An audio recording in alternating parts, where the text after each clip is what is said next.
दीपांशु जी, सोनीपत, हरियाणा। दादा वल्लभ श्री हरवंश महाराज। महाराज जी, आपके चरणों में कोटि कोटि प्रणाम। महाराज जी, किन किन लक्षणों के बाद ही विरक्त मार्ग अपनाना चाहिए ताकि कोई मरकट वैराग्य में निर्णय ना लें और घर से ना भागें?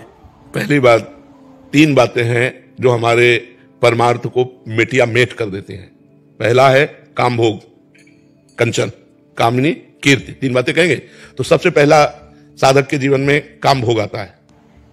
यदि वो स्त्री विजयी है तो विरक्त मार्ग में कदम रखे नहीं, चुपचाप घर गृहस्थी में ब्याह करके अपने भजन को पुष्ट करे। स्त्री विजयी का मतलब हमारे पास अगर भोग उपस्थित है, भोगने का समय भी है, लेकिन हम नहीं भोगेंगे क्योंकि हम वैराग्य मार्ग के पथिक हैं। इतनी दम हो, बांध लंगोटा बचा केंद्री, कभी न देखा पर नारी, धर्म के टुकड़े खाकर भैया चढ़ी बदन पे तैयारी। तो परमार्थ में कदम रखना चाहिए, नहीं रखना चाहिए। तो जब ये स्थिति हमारे अंदर आ जाए कि पराई माता बहन अगर हमारे पास भी बैठी हो तो भी हमारा मन गलत मार्ग में ना जाए, तो वैराग्य का हिम्मत करे। दूसरी बात, अगर हमको भीख मांग के खाना पड़ रहा है और हमें भीख भी नहीं मिल रही है तो भी हमें रुपए का चिंतन नहीं होना चाहिए। धनी पुरुषों की चाटुकारिता नहीं होनी चाहिए। अगर ये है तो बाबागिरी आग लगे। वो किसी काम की बाबागिरी नहीं जो धनियों के पीछे धन के लिए लालसा करके उनकी चाटुकारिता करे, वो बाबागिरी नहीं है।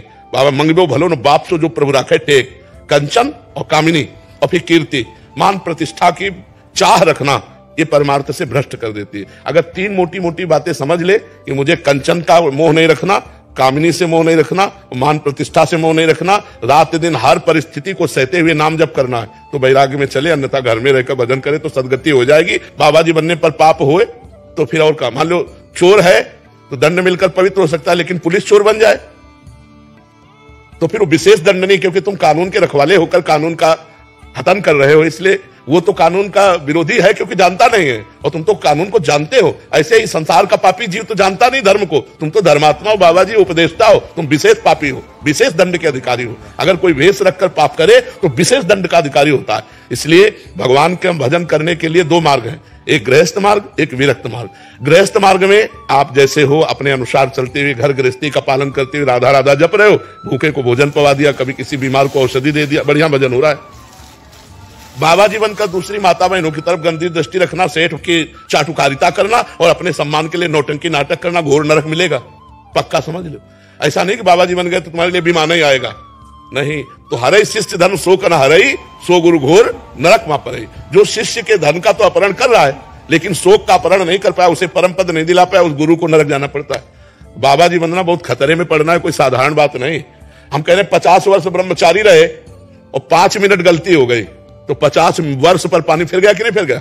ये कोई छोटा मोटा गेम नहीं है, बहुत बड़ा गेम है। पूरी जिंदगी भर बिल्कुल लाइन पे चलना, लाइन से जरा से भी इधर गए कि मिट्टिया मेट हो गए। एक गलती में पूरे जीवन की तपस्या को मिट्टी में मिला करके 1 मिनट में साबित कर दिया जाएगा पाखंडी है। एक गलती में यार जीवन में भजन के 5 मिनट गिर गया तो क्षमा करो, कोई क्षमा नहीं करेगा। पूरा विश्व, पूरा भारत ये बोल देगा पाखंडी है, नहीं बोल देगा। तो बाबागिरी बहुत कठिन है, सबसे ज्यादा अगर कठिन काम है तो बाबागिरी का है। पूरे जीवन मनोरंजन नहीं, पूरे जीवन कभी मन का जो चाल है उसके अनुसार नहीं चला गया, उसके खिलाफ चला गया और 1 मिनट चूक हो जाए तो कोई क्षमा नहीं करेगा। ऐसी है बाबागिरी। इसलिए पूरी तलवार की धार कही गई है, ज्ञान के पंथ कृपान के धारा और परत खगेश लगे नहीं बारा। इसलिए बाबा जी तो बनोमती हाँ, अपने घर में गरम गरम रोटी पाओ और राधा राधा जपो, इससे कल्याण। कलयुग है, कलयुग है। बाबागिरी का निर्वाह करना बहुत कठिन है। और अपने लोग गंगा किनारे 20 वर्ष भगवान जैसे, तो वो निर्वाह हो गया। अच्छा, अब समय गंगा किनारे भ्रमण करने का भी नहीं रह गया। मार डाले जाओगे, चोर कह देंगे, बच्चा चोर कह देंगे, कुछ भी कह सकते हैं, नहीं कह सकते। बाबा जी मत बोलना, बाबा जी बोलने के रहता है। महाराज जी, मैं भी जैसे ठाकुर शेरदास जी की तरह प्रतिदिन के 3 लाख नाम जप करना चाहता हूं। नाम जप करना चाहते हो लेकिन भेष मत बदलना, पैंटे शर्ट में रहना। हाँ, अपने घर भेष बदलना बहुत कठिन है, बहुत कठिन है। जरा सा भी चूक हो जाए तो भाई कोई बर्दाश्त नहीं करेगा, और इसलिए बहुत सावधानी। अच्छा, हमें और कोई बर्दाश्त करे चाहे न करे, ईमानदारी वाला जीवन जीना चाहिए।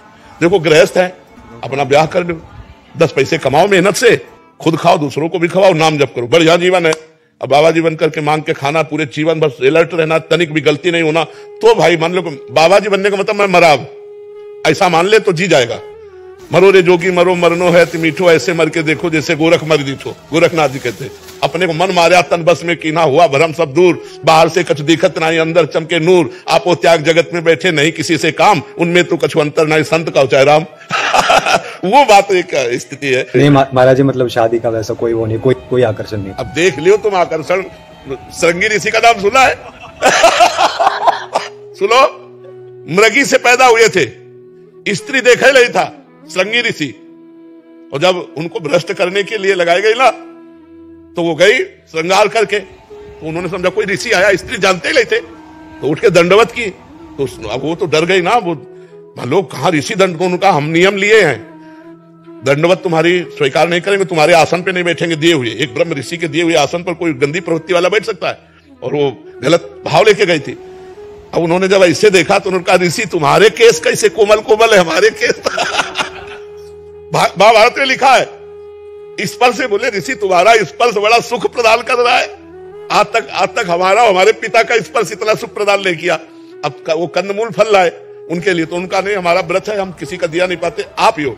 वो अंगूर की बनी हुई पिलाया, अब ब्रह्मांड घूमने लगा।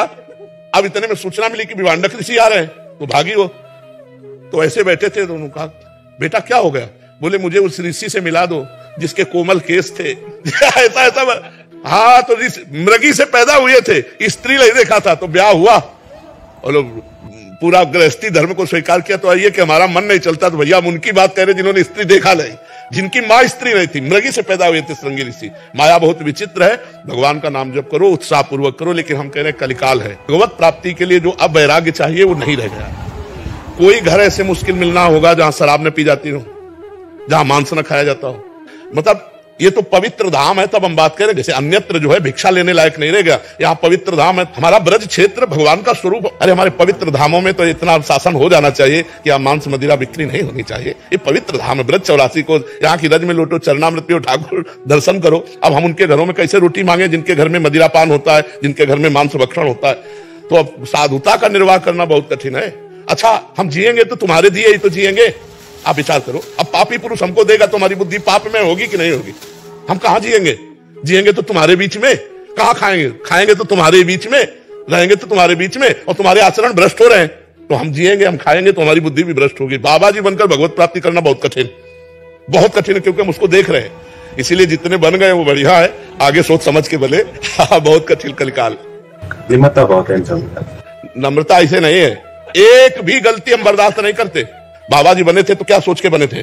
किसी माता बहन की तरफ आंख नहीं उठा सकते, यहाँ आए हुए किसी व्यक्ति से ऐसे नहीं कर सकते, एक भी नहीं। बताओ अगर तुमसे कोई कहता हो कि यहाँ रुपया चढ़ा दो, ऐसे रुपया दो, किसी तरह की फीस ली जाती है? मैंने आज अभी देखा कुछ, वो बाहर से आए, वो कुछ दे रहे थे, उन्होंने नहीं लिया, सामने बैठे हुए। हाँ, अभी बाहर से स्पेन से आए, सब आपसे बिल्कुल उन्होंने कहा। हाँ, यहाँ शासन का मतलब बिल्कुल ऐसा है। तो ये सब शिक्षा प्राप्त किए हुए हैं, इसीलिए चल रहे हैं, इसीलिए सब कोई बात मान रहा है। नहीं, यही गलत करने लगे तो बोले चेला को तो संभाल नहीं पा रहे, कहने लगे लालू